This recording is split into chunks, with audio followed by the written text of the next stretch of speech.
प्रणाम नमस्ते। आप सब कैसे हैं। एगो हमार भोजपुरी सॉन्ग आवता गाल कटले बा हीरा नतिया।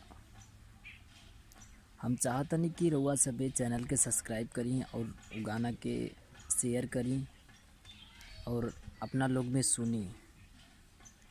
गाना के ऐसा माहौल बा कि कुछ अलग से चॉइस में बा।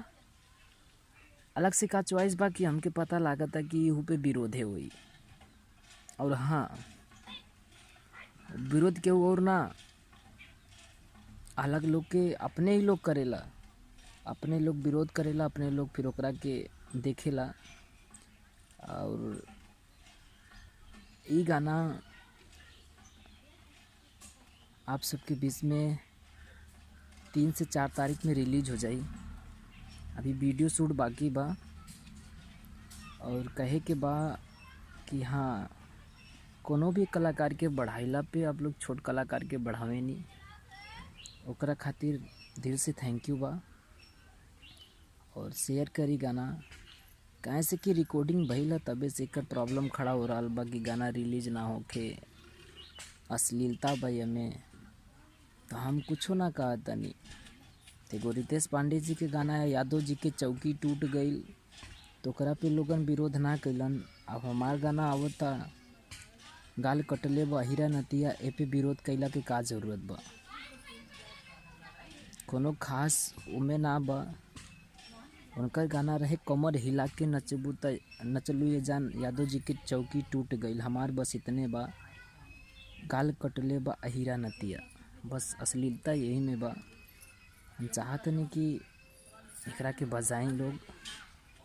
सम्मान के बात बा और प्रयास बा हमार कि और अच्छा गाना आप लोग के मिली। आगे चल के बहुत अच्छा गाना मिली, कुछ और अलग टाइप के मिली। लेकिन थोड़ा आप लोग साथ दे, हम प्रयास करम। साथ आप लोग दे, हौसला आप लोग बनैया, प्रयास हम करम। और हमार एगो रिक्वेस्ट बा, अगर अच्छा लगी तो सब्सक्राइब भी कर दिया, शेयर भी कर दिया। घूमे गईनी बाजार रे सुन सखिया, घूमे गईनी बाजार रे सुन सखिया। गाल कटले बयहिरा हमार नतिया, गाल कटले बयहिरा हमार नतिया। एगो बॉलीवुड के शान रहे, लेकिन ऐसन आप लोग जानते हैं का भइल उनकरा साथ का ना भइल। हम चाहता नहीं वैसे ही एगो हमार भाई समझला सुशांत सिंह राजपूत की तरह खेसारी लाल यादव आइल बा, पूरा बॉलीवुड में एंट्री कैले बा, तहलका मचा के रख देले बा। हम चाहता नहीं भाई उनकरा के आगे बढ़ाई और प्यार आशीर्वाद दी उनकरा के। हम राकेश लाल यादव पैर छू के रउआ सबके प्रणाम करतानी एजा से। और गाना के सुनी, रिलीज हो जाए तो लिंक हम एकरा वीडियो में दे दे। एनके म्यूजिक आर्ट से रिलीज होगा वो मेरा गाना। रउआ लोग एकदम बढ़िया से सुनी, पूरा सुनी। और फिर से थोड़ा दिन के बाद ये हमारा चैनल पे आई गाना, तब तक तो थोड़ा से सुनाइबे करब हमें, ये बात नहीं खे, थोड़ा से डाल दिया जाई।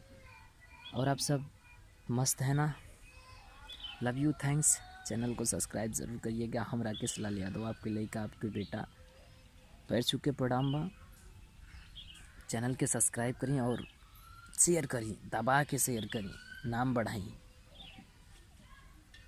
जय हो, जय भोजपुरी समाज, जय हो। आशीर्वाद की कामना बा। Love you.